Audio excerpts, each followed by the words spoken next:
अस्सलाम वालेकुम dear students, I am Sidra Qadeer, assistant professor chemistry.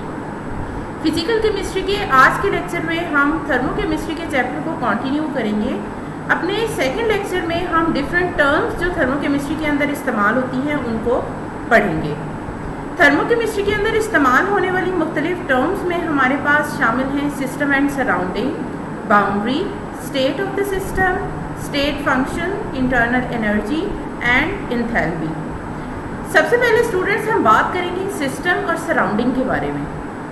Lab में या क्लासरूम में कोई भी ऐसी चीज़ जिसके बारे में हम स्टडी कर रहे होते हैं, जिसके बारे में हम पढ़ रहे होते हैं, वो सिस्टम कहलाती है। या दूसरे अल्फाज में आप सिस्टम को इस तरह से डिफ़ाइन कर सकते हो कि portion of universe under study is known as system and the remaining portion of universe is known as surrounding.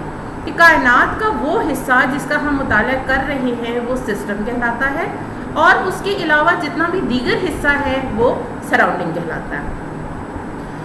Boundary वो रियल या इमेजिनरी सरफेस जो किसी भी सिस्टम को उसके सराउंडिंग से सेपरेट करती है वो बाउंड्री कहलाती है। मिसाल के तौर पर यहाँ पे आपके सामने एक फ्लास्क दी गई है जिसमें जिंक और कॉपर सल्फेट का सोल्यूशन है और जिंक और कॉपर सल्फेट के दरमियान रिएक्शन हो रहा है जिसके नतीजे में जिंक सल्फेट और कॉपर बन रहे हैं। हमारे पास इस वक्त हम एक फ्लास्क को स्टडी कर रहे हैं। तो ये फ्लास्क जो है ये एक सिस्टम है, इसके इर्द गिर्द जितनी भी एयर है वो सारी इसकी क्या है, सराउंडिंग है।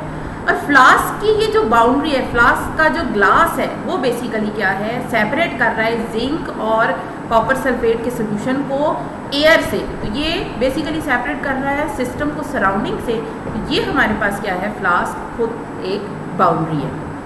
तीसरी टर्म जो हम यूज़ करते हैं थर्मोकेमिस्ट्री में वो है state of the system. State of system को आप इस तरह से डिफाइन कर सकते हो कि किसी भी सिस्टम की जो हालत है, किसी भी सिस्टम की जो कंडीशन है, हम उसे कहते हैं स्टेट ऑफ सिस्टम। जब हम कोई भी प्रोसेस किसी सिस्टम पे परफॉर्म करते हैं तो हम ये कहते हैं कि उसकी स्टेट जो है वो चेंज हो गई है और इनिशियल और फाइनल स्टेट्स को कंपेयर करके हम किसी भी सिस्टम के अंदर होने वाली चेंज को डिस्क्राइब कर सकते हैं। फॉर एग्जाम्पल कि आपके पास एक बीकर है, बीकर में आपने पानी रखा हुआ है, उस पानी का टेम्परेचर है T1, वो इसका इनिशियल टेम्परेचर होगा।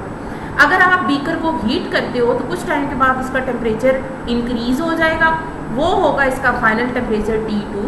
तो हम ये कह सकते हैं कि जो चेंज इन टेम्परेचर होगा वो डेल्टा T होगा, that is T2 minus T1।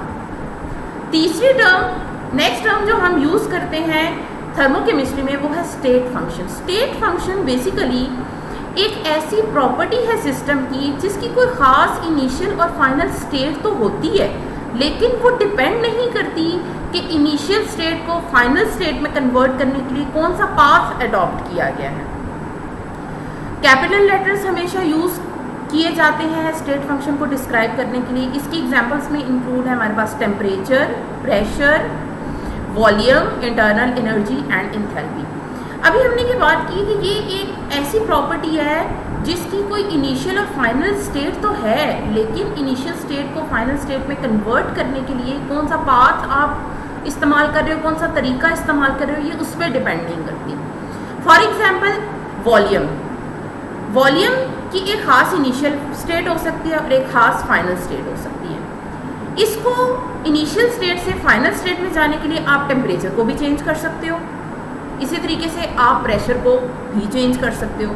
तो ये वॉल्यूम की ये जो स्टेट्स हैं ये इस चीज़ पे डिपेंड नहीं करती कि आपने टेम्परेचर को चेंज किया है या आपने प्रेशर को चेंज किया है। हमारा ताल्लुक सिर्फ इनिशियल और फाइनल स्टेट के साथ है। तो किसी भी सिस्टम की वो प्रॉपर्टी जिसकी कोई ख़ास इनिशियल और फाइनल स्टेट होती है और वो इंडिपेंडेंट होती है, path adopted to bring about that change, that is known as state function.